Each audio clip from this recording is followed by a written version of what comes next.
Good morning, everyone. Good morning, Miranda.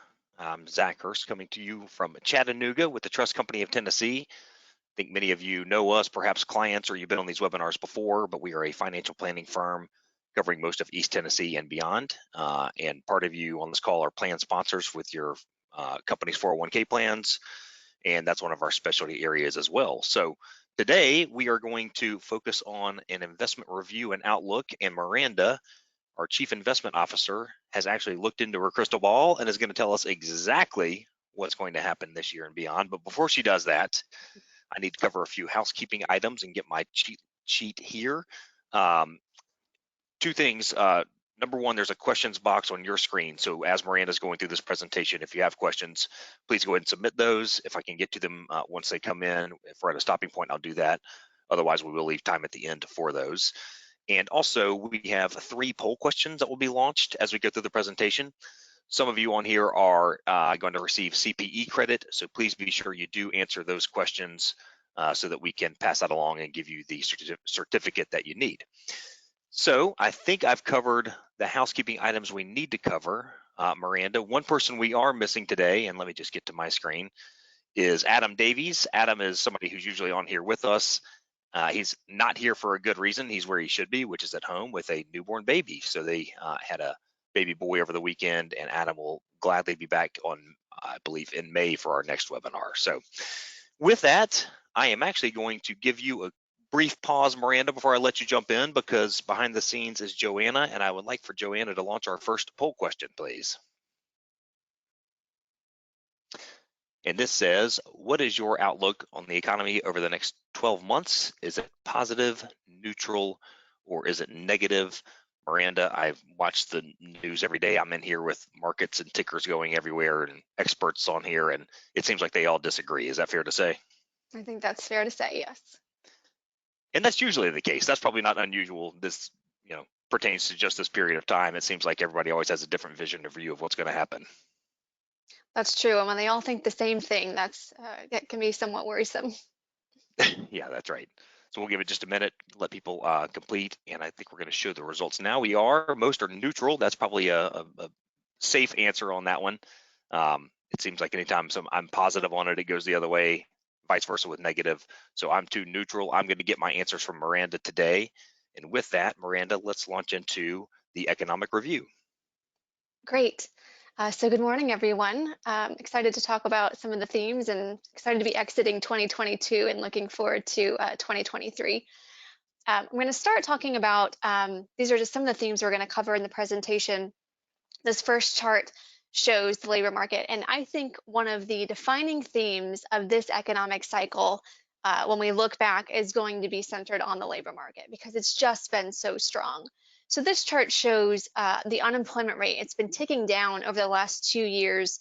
It's about 3.6% right now, and we get more data tomorrow on the most current situation, but by all measures, it's been a very strong labor market. You can also see those navy bars there show claims, actually. So claims have been, or sorry, the navy bars show the rate and the line shows the claims. And so the claims have been coming down significantly. And what this is people who are unemployed filing for unemployment insurance.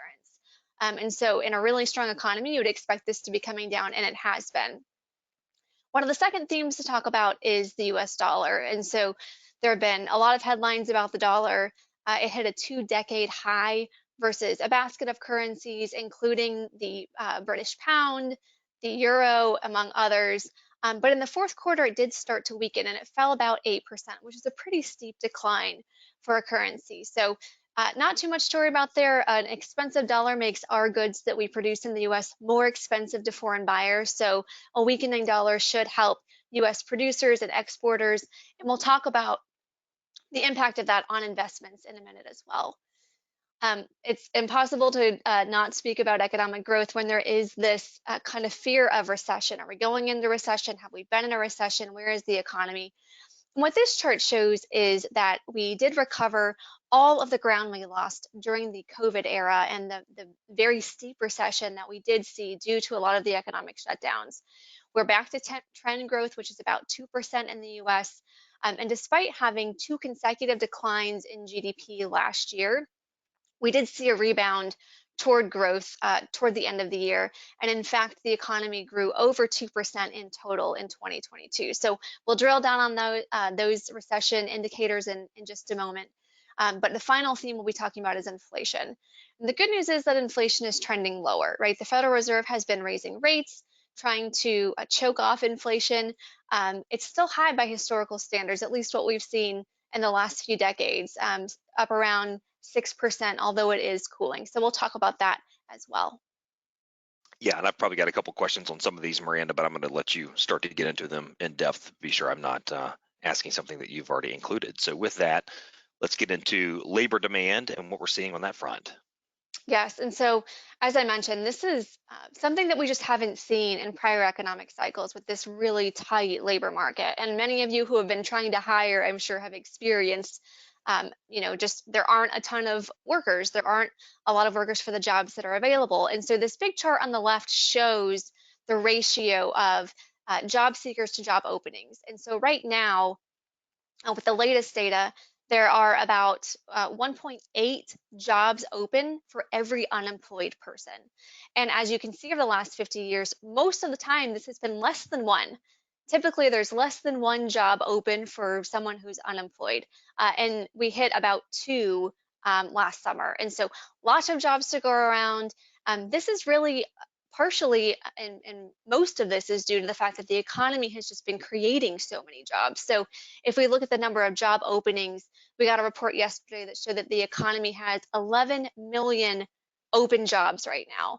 And that compares to a little bit more than 5 million unemployed people. And so lots of jobs. If we go back to 2016, 2017, we had between 5 and 6 million job openings. So we have almost double. So this post-COVID era, our economy has been growing, new jobs have been available, and the population is not growing as fast. The population is aging.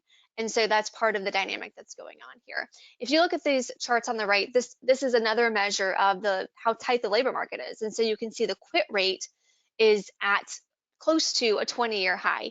And so people feel more comfortable quitting when they think there's another better job available for them, which that we've seen that's been true. The time that it's been taking for people to get a new job has been very short relative to history. It's coming down a little bit. People are starting to maybe settle into their new jobs, or maybe even fearful they won't as easily be able to get a new job, but it's still quite higher than we've seen over the last 20 years. And same with layoffs. So you've probably seen some headlines surrounding layoffs, and we've seen some big, layoffs out of Microsoft and Google, to name two big companies that have made the news. However, layoffs are still historically low. Companies just don't want to let go of workers if they think that it's going to be harder to fill positions. And so this is another sign that the labor market is still just really strong right now. And Miranda, I try to think we're going to cover recessionary periods, you know what that looks like, what the indicators of that are. But with unemployment so low, and seemingly that's not going to change in the near future, have we had a recession ever with unemployment that low? It seems like employment rates are tied to recessionary periods. Is that accurate? That's accurate. And part of that is due to the fact that there's a body, an economic body, a group that decides when we're in a recession. And one of the things they look at is unemployment. And we'll talk about that. But Okay. typically, the main problem with a recession is the mass unemployment, because it takes a very long time typically to add those jobs back. And thankfully, we just aren't seeing that right now. Okay.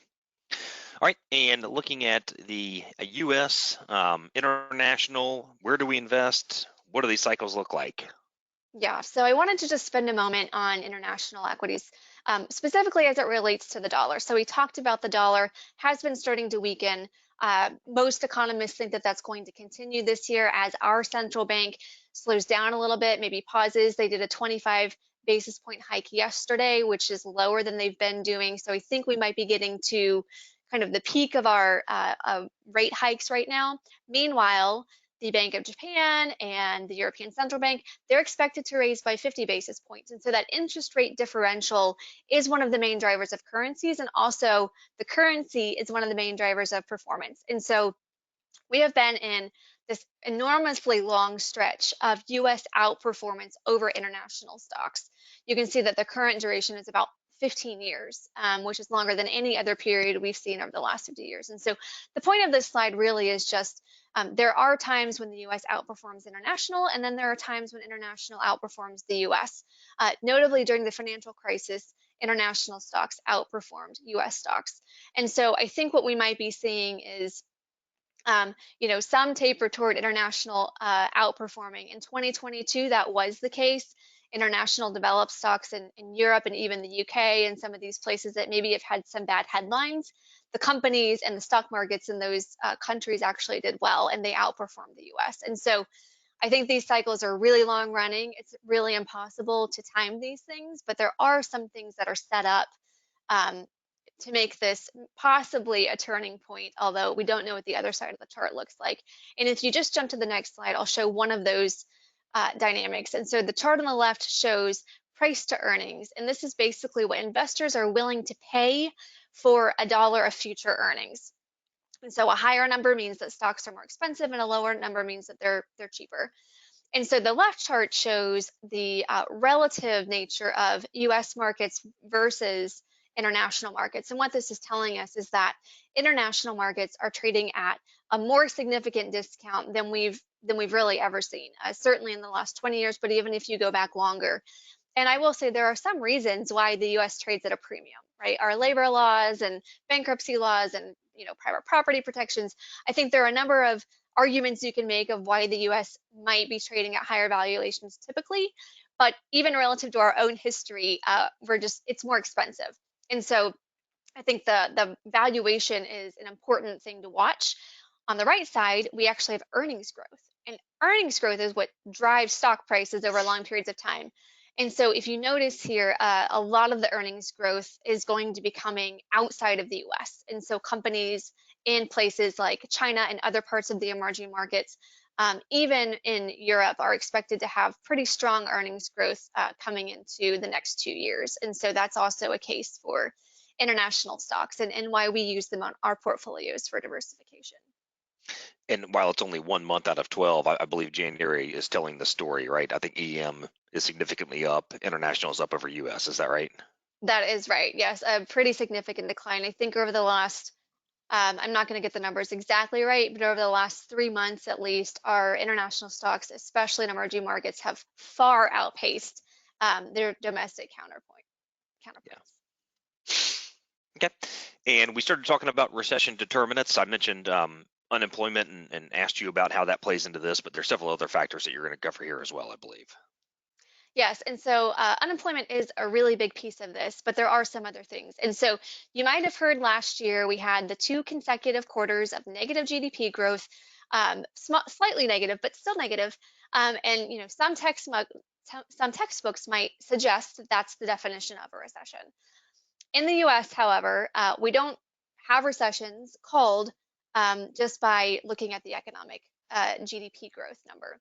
There's actually a body called the National Bureau of Economic Research, and they look at 6 factors across the whole economy to determine if we're in a recession. And importantly, they have to persistently be slowly growing or in negative territory for 6 months or so. And so the past recessions that we've had that we've marked have been called by this body of economic researchers. And so one of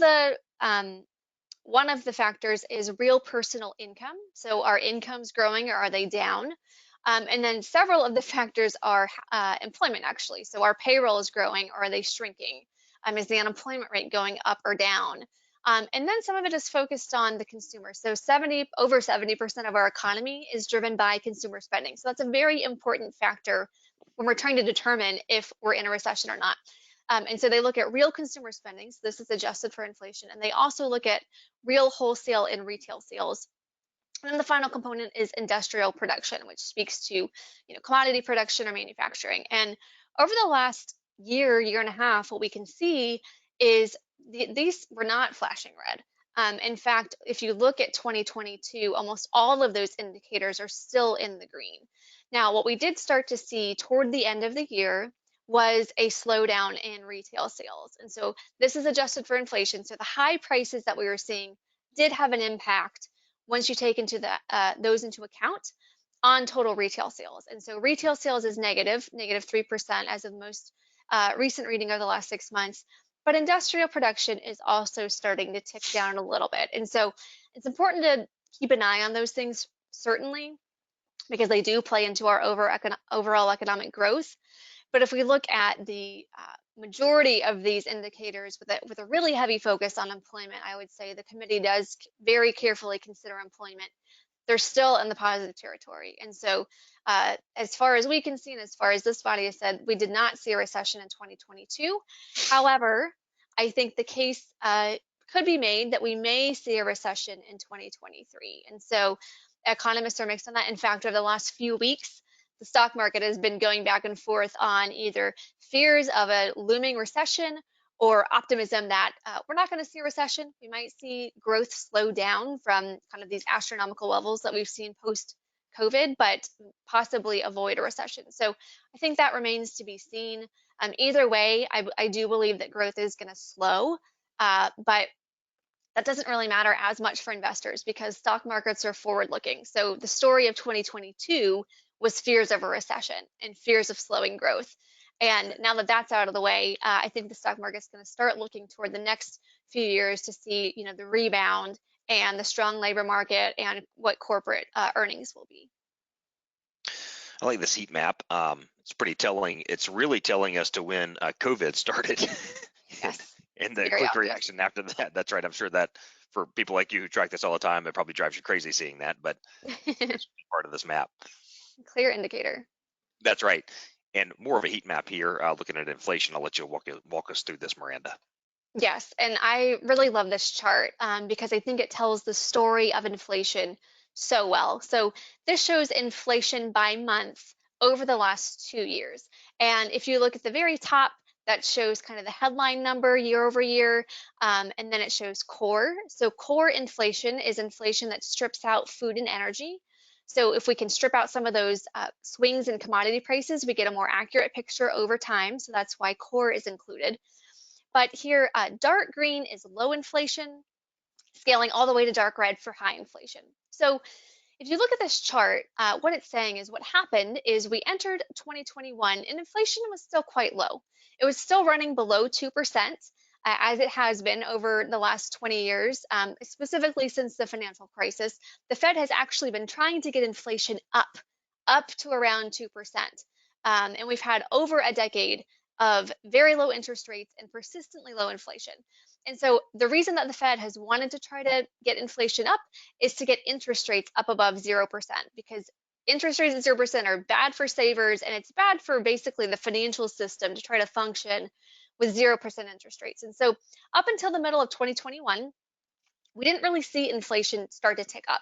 But then you first see energy prices recover as people start leaving their homes and maybe driving to work again or traveling a little bit or business travel tick up. And so we first start to see energy prices recover. And then toward the middle of 2021, inflation starts to heat up in core goods. So we saw more stimulus coming into the economy. At the same time, we had persistent supply chain issues and more demand as people are starting to spend the money. And then toward the end of 2021, you can see the inflation in core goods start to taper off. So if you look at the top at core CPI month over month, you can see inflation really ticked up in April, May, and June of 2021, but then start to stabilize. And this is why the Fed thought that the inflation we were seeing was transitory and would just kind of work its way out of the system. So they didn't start to raise interest rates. They didn't really start to respond to the inflation because it did seem to be stabilizing. But then Russia invaded Ukraine and sent commodity prices soaring. And so we see the red, those hot parts of inflation, move from core goods in 2021 to energy and food during the first half of 2022. And once that happens, it really starts to filtrate through the economy. So if your eye sort of follows the red throughout the end of 2022, it will be drawn to the bottom right of the chart, which is shelter. And this part tends to lag inflation, right? Rents lag inflation. Landlords don't start to raise rents until inflation is already ticking up a bit. And then they do get adjusted slowly as leases are up for renewal. So this final part of the inflation story that we've seen toward the end of the year at the bottom part of the chart is where we saw inflation tick up. In fact, if you look at core inflation and if you exclude shelter, it has actually been negative for 3 months. So that's just telling us kind of the direction of travel for inflation.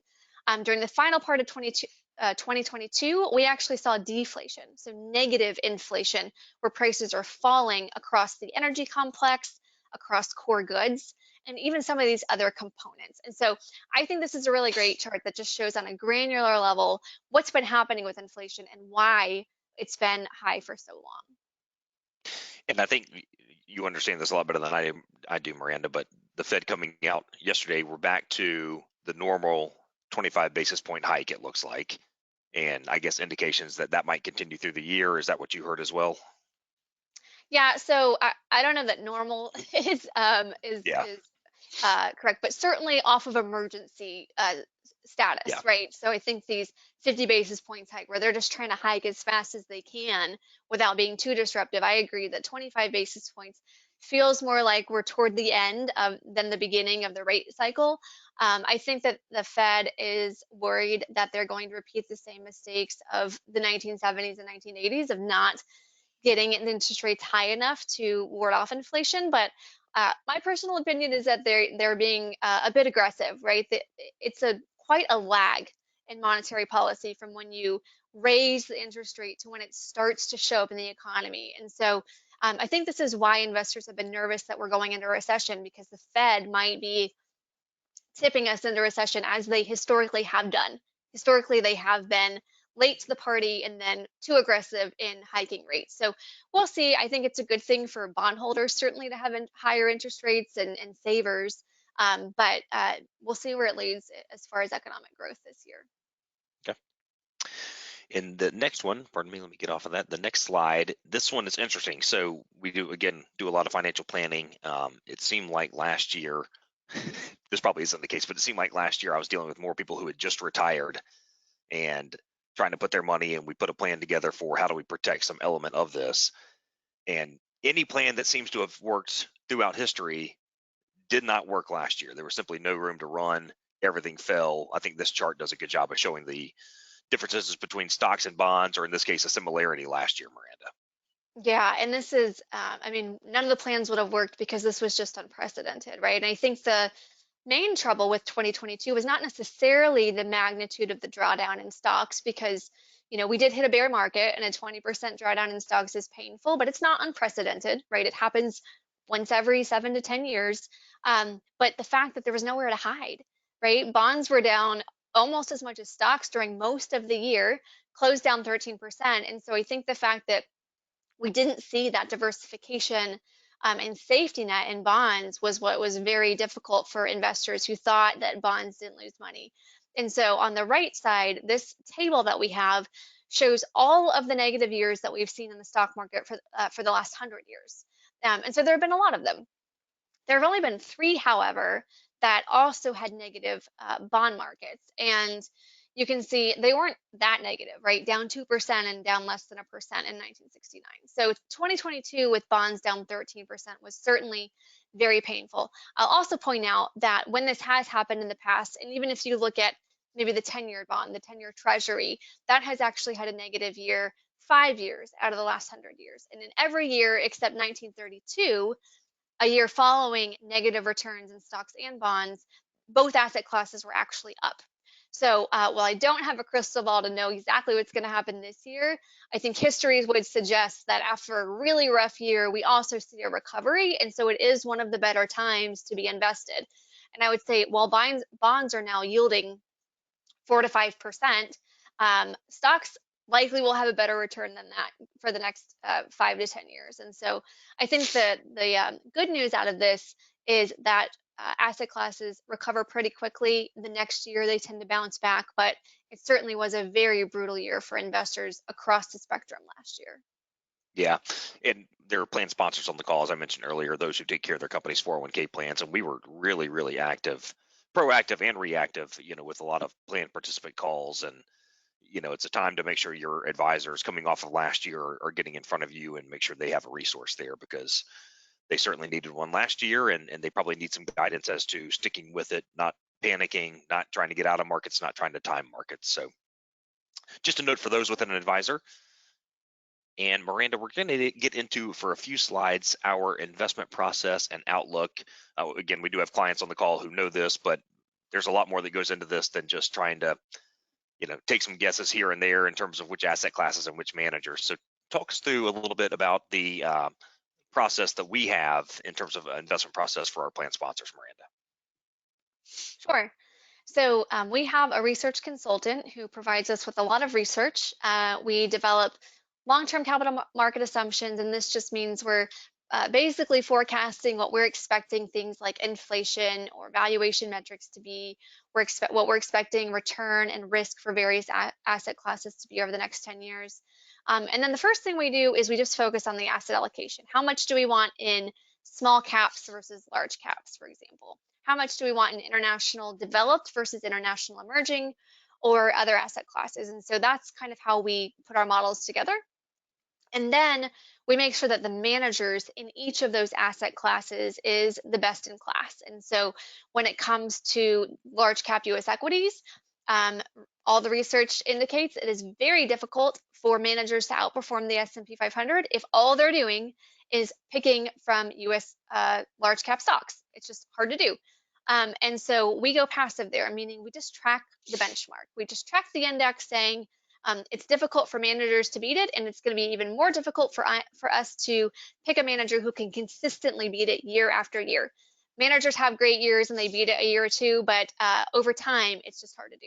And then we look at spaces like emerging markets or core bonds, where it's much easier to beat the benchmark. There are just a lot more options available. In emerging markets, for example, a manager could avoid entire regions, right? They could avoid Latin America if they think that that's not going to go well, or they could scale back on China if they wanted to. They can avoid sectors if they think energy is not going to be the place to be, and drill down to individual companies. And so we think that there's more of an opportunity to find a good manager in some other asset classes. And so that's where we spend our energy, making sure that we've got really great managers. And then we put together portfolios for retirement participants, from conservative to more aggressive, that pairs stocks and bonds to get to that right mix of risk, depending on where you are in your financial journey. And then, of course, we're monitoring our portfolios constantly. We're evaluating performance. Our investment committee looks at managers every quarter. And while we don't take short-term views on managers, if they had a bad quarter or even a bad year, we don't necessarily terminate them, but we do dig into, has their investment process changed? Was this expected? Because some managers, what we know, they avoid commodity producers, and that's fine. That's part of why we have them in the portfolio. And so if commodities do really, really well, we would expect them to underperform. And so just those kinds of things, we're making sure that our expectations are in line with what's going on, and really drilling down to make sure that those managers are doing their job and following their investment process and serving the role that they have in the portfolio. Yeah, and I like the 10-year outlook, and that's something I refer to a lot when I'm talking to plan participants, because especially those who are getting closer to retirement, they're telling me, well, I don't have 10 years. Well, yeah, it's not until you retire, but this money needs to make money for you in retirement as well. And so just trying to keep them not so focused on this really tight window, but thinking a little bit longer term and making sure they're staying the course for that. So I believe, next slide, I'm going to pause before we get there. I think you're actually going to cover our 10-year outlook. But before that, we are going to launch a poll question number 2. Joanna behind the scenes is putting that for us now. And this says, what do you think stocks will return over the next 10 years? Will it be negative returns, 4%, 6%, 8%, or 10%? Miranda, it's going to be 10, right? Always. And this is the who knows question, but I don't think, Miranda, has there ever been a 10-year period where we had negative returns on stocks? That's a great question. We did have one period, barely got negative returns during the financial crisis over a 10-year period, but it is very rare. And did that factor in the 2000 plus the 08, or do you remember? Yes. Okay. Yeah, that makes sense. All right, so most of us are going to guess 6%. Let's get into the next chart, which is an interesting one, and one that I like a lot because I do see positive numbers on here. So Miranda, talk us through this.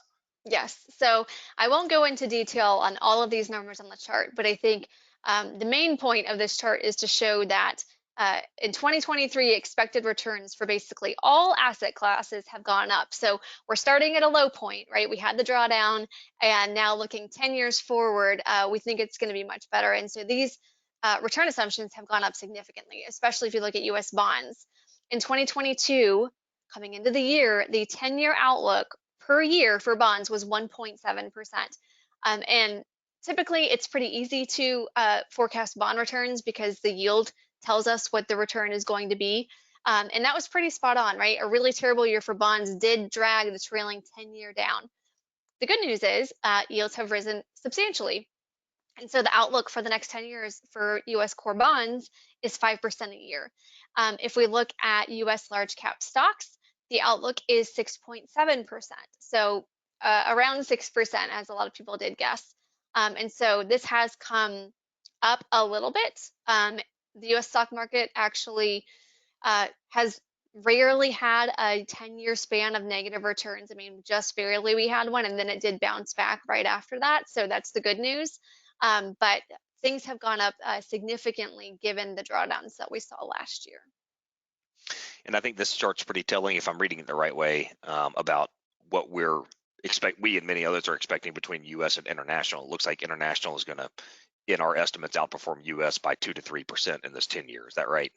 That's correct. And Okay. this is really due to the things that we've talked about with low valuation, so a low starting point. Things are really cheap right now in international, strong growth expected, and there's this growth of the middle class that's going to continue in places like China and India, where that benefits the companies doing business in those countries, right? So they have a whole sector of consumers now who will be buying their goods. So that plays into emerging markets as well, along with some assumptions around currency. Okay. And on the fixed income side, people think about fixed income or bonds, they think about income and yields. This is looking at overall growth, not just yields. Is that correct? That's correct. This is Okay. total return. So if you think about US bonds, typically well, for really any bond, if it's a 10-year bond and I'm going to pay you 5% a year on that, and then you're going to get your money back in 10 years, you've made 5%, right? That's what you've collected. Now, I think the hard part about bonds is the time between now and the end when you get your money back. Because if I'm paying you 5% a year, but then interest rates go to 7%, well, you don't want my 5%, right? You'd rather have 7%. So the price of the 5% bond goes down to reflect the fact that there's a more attractive bond outstanding right now that I could go buy. And so, but it doesn't mean that you're not going to get your 5% back unless you're looking at risky company debt or, risky sovereign debt where maybe you don't get your money back. But in most cases you do. And these, if we look at high yield bonds on this table, for example, the 7.1%, it includes the yield, but it also includes the default, the prospects of default, so traditional default rates and what could be captured on that. So all of that is included to show a total return on this chart. Okay. Got it. And the next one is getting into why diversification, because it doesn't always work, if you will, right? There are periods of time where a diversified portfolio is going to underperform the S&P 500.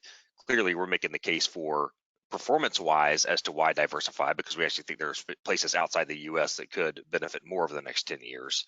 But in terms of diversification and sometimes underperforming, Miranda, what does this slide show us?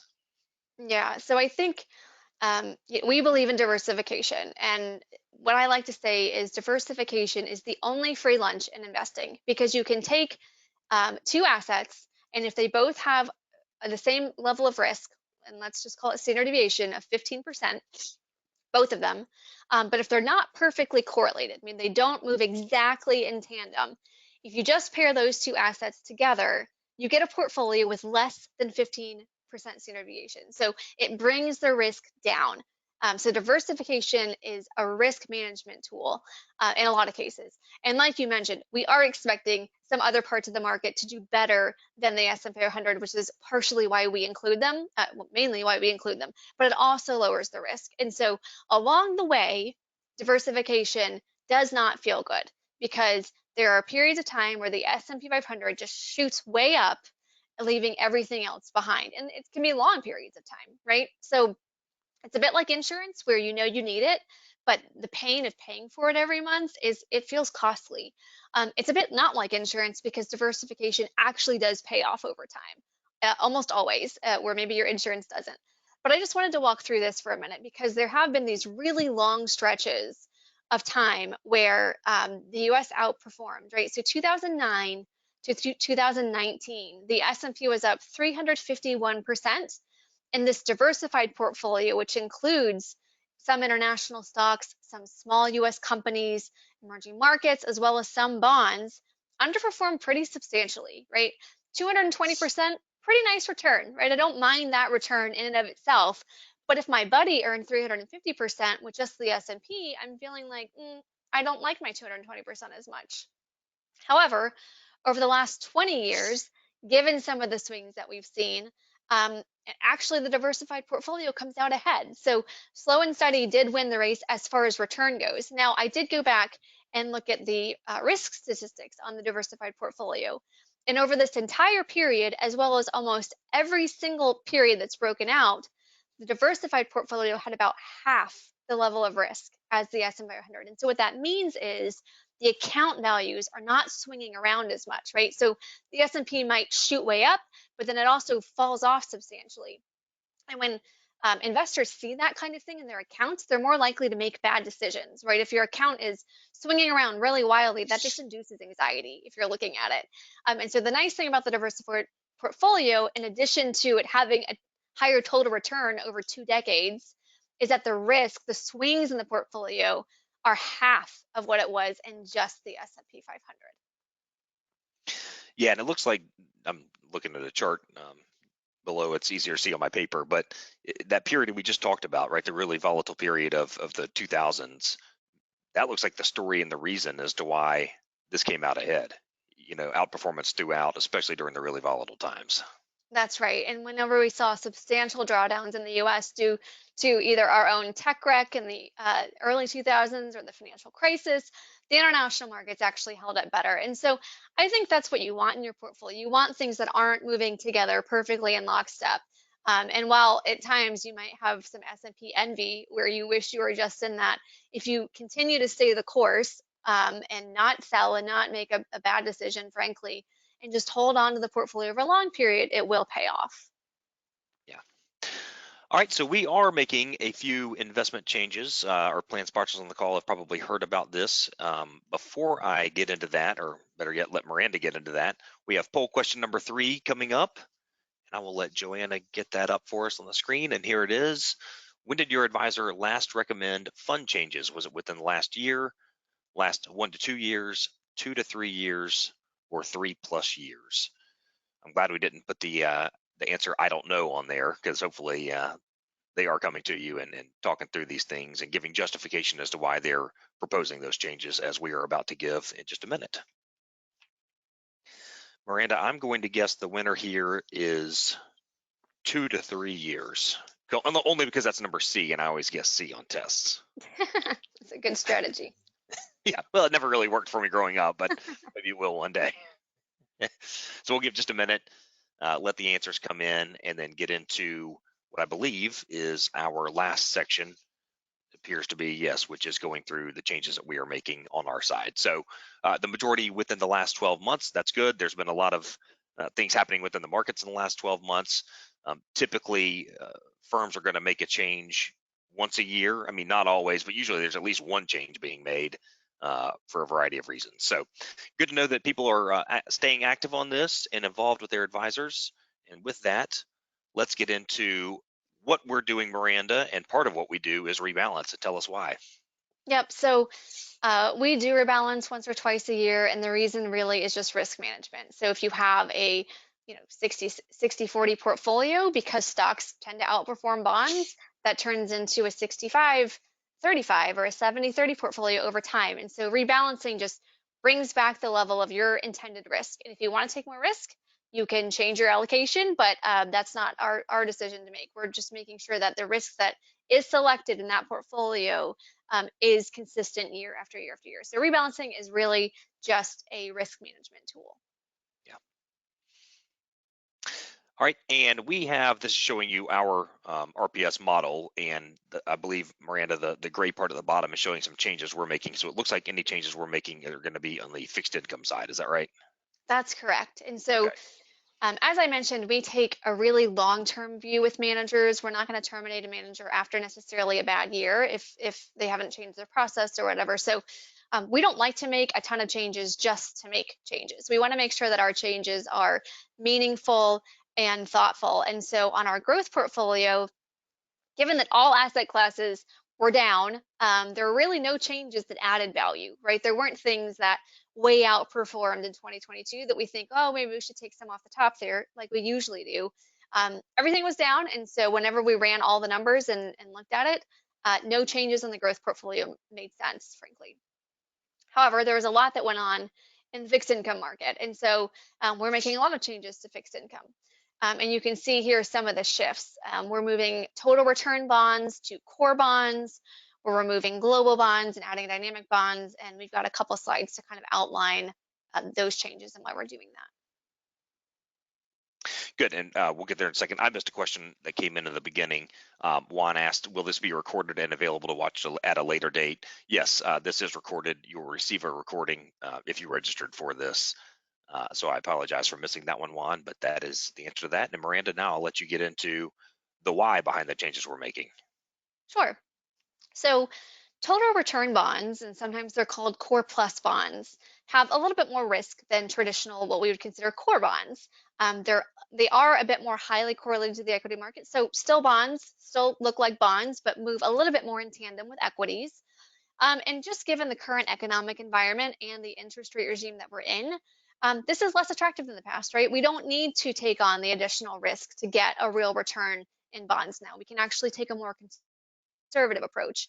And so we thought, since we are at this stage of the economic cycle where at least things are slowing down, we may not see a recession, we may see a recession. The thing that hasn't happened yet is defaults. We haven't seen companies really start defaulting on their debt, which is typically something that happens during a recession or during a prolonged slowdown. And so we thought, if that happens, we just want to make sure that our fixed income portfolio looks like fixed income, right? So we're taking some risk off the top. So adding core bonds, it is a more conservative approach. It does reflect that we believe we're in the late stage of the business cycle. And the two managers we've selected are just really great managers. So JP Morgan Core Bond Fund, they are very much focused on risk management. So this is one of the more conservative bond managers in the space. They're value oriented, meaning they're looking at every single bond that they own and they're stress testing it. What happens to this bond if the company sales aren't as expected, or what happens if inflation goes up? I mean, they're doing a really detailed analysis on each of the companies and the debt that they own. So that's really nice. They don't have to own everything in the bond market. They just own what they want to own. And they typically buy a bond and hold it to its maturity unless they find a more attractive bond out there. And so they're a great manager, and they had the lowest correlation to equities in the set that we screen for. And so bonds looking like bonds, especially when rates are up around 5%, is what we want for a bond portfolio. We pair this with another manager, so we don't have all of our eggs in one basket when it comes to core bonds. Matt West was the manager for the Total Return Bond Fund, and they're an excellent manager. And so when we looked at all the managers, we didn't necessarily say that we had to stick with Matt West, but it turned out they're a pretty good manager when it comes to core bonds as well. And so they also focus on liquidity and capital preservation, focus on risk management, and they also have sector specialists, meaning they're looking at specific bonds in certain sectors, and so their analysts know the space really well. And again, they don't have to own every bond in the bond market. They can really take a laser focused approach on owning the best bonds in each sector to try to add a little value on top of what the benchmark would perform. Based on what you're saying, I assume they're not taking a lot of credit risk, right? It's just going to be interest rate risk on these. That's managers. Mostly correct. Yes. So they're not total return bonds, so there's not a big credit piece. But I think for any bond, the credit risk is still there because they're not just investing in U.S. Treasuries. If they're just taking interest rate risk, it would be all Treasuries, and they'd be deciding where to be on the curve. They are looking at credit worthiness, and they actually do their own. I'm glad you brought that up, because both of these managers don't just look at the rating agencies. They don't just look at what Moody's has rated or the S&P has rated a company, they do their own ratings. And sometimes that's an opportunity, right? Sometimes a rating agency may not have downgraded a bond, and one of our bond managers might think that's not an A-rated debt, that's now a B or a B minus. And so they do their own research here as well. Okay. All right. And looking at global and dynamic bonds. Yes. So global bonds were great diversifying asset class, but last year we just realized the volatility in this asset class is just more than we think is appropriate for a retirement plan participant going forward, right? The outlook, I think, is still uncertain around some of the things that are going on in the world, and just lending itself to the retirement plan lineup, we decided to go ahead and remove this entire asset class from the lineup, and we added dynamic bonds. And so dynamic bonds still provide some diversification in the fixed income sleeve. And the managers in this space have more flexibility. So they're looking at a wide array of assets in the credit markets, in the bond markets, and they can be more opportunistic. And so they can be the ones to make trade-offs between duration or interest rate risk and credit, and look for sources of total return across lots of different asset classes and short term and long term. And we found a really fabulous manager in this space that we've been using in other parts of our portfolio. It's a BlackRock Strategic Income Opportunities. It's managed by the actual CIO of fixed income at BlackRock, who is a very smart guy, knows exactly what's going on in this space. But it just provides a bit of diversification, something a little bit different than core bonds, but again, the focus on risk management. And so I think across the board, our focus with our fixed income portfolio is risk management. We don't want to be taking equity-like risk and be compensated with bond-like returns in fixed income. And so all of our managers, including the one in dynamic bonds, is focused on risk management. And I know you've got a summary here. Let's cover this, Miranda, and then a couple of questions that have come in as well. So I'll let you cover this first. Sure. So just in summary, the economy is slowing down. Doesn't necessarily mean we dip into recession. And even if we do, the market is forward looking. So the market recovers long before the economy does, sometimes before the economy even rolls over. So that's the first thing to keep in mind. The good news is inflation is trending downward. So still coming off some of those highs, but just the math makes sense going forward that it will be trending downward over the course of the year. And then, of course, our process is to evaluate not just the return expectations, not just the things that we think are going to do really well, like global bonds might have a good year, but also the risk. That's an important part of what we do. And so we look at both of those things when we're composing portfolios, looking at asset allocation and selecting managers. Excellent. Thank you. And let me get over to the questions box. You just mentioned inflation. I think you've sort of hit on this, but let me let you answer this directly. The question is, what has to happen for inflation to decrease? It's a good question. And I love that question because it's really a math question. If prices just stabilize where they are, inflation will start to come down. So there's something called base effects where if oil goes from, let's say, $50 to $100, that's a huge increase in inflation, right? That flows through. But if it stays at $100, it just stays there for, years, we don't get any inflation, right? There's no change in price. And so really all that has to happen is prices just need to stabilize where they are. And I think the data show that prices are actually coming down. So we might start to see that happen a little bit faster than prices just staying where they are. It's actually trending downward. And so just for the general consumer, as we're paying less for gas and less for groceries, does that mean all core CPI is coming down, or are they not really that directly related?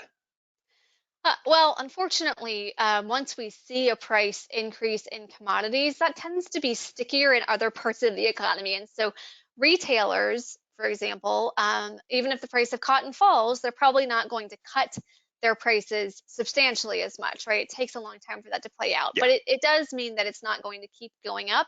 And I think that as we see things play out a little bit, we probably will start to see retailers cutting prices a little bit just to induce people to spend more, right? To have retail sales up a little bit. So it does work the way that you described a little bit. It's just a little bit of a longer lag.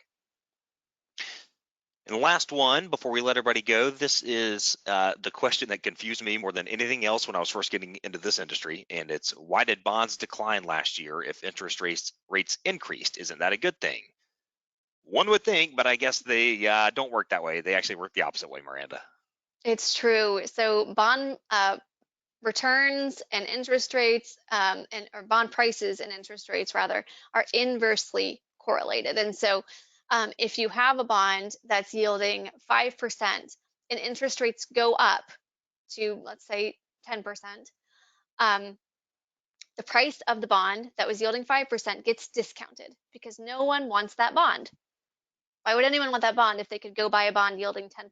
And so interest rates go up and then the prices of bonds go down. And so that means that returns over time, you're still going to get your 5%, but in the interim, you're going to lose on the price. And so that's why that happens. But it is a bit confusing, but that's how the math works out. Thank you for that. Thanks for the expertise throughout, Miranda, and for walking us through the changes coming up in portfolios. For the plan sponsors on this call that are clients of the Trust Company of Tennessee, when do those changes take effect? Those changes will be in effect February 20th, I believe. Okay, so coming up. So any questions, please reach out to us. Notifications have gone out, but still we're fielding calls from plan participants. If you're getting questions from them, please reach out or have them reach out to us. With that, we will wrap up a few minutes early. Thank you, Miranda, and thanks to everybody on the call, and I hope everybody has a wonderful day.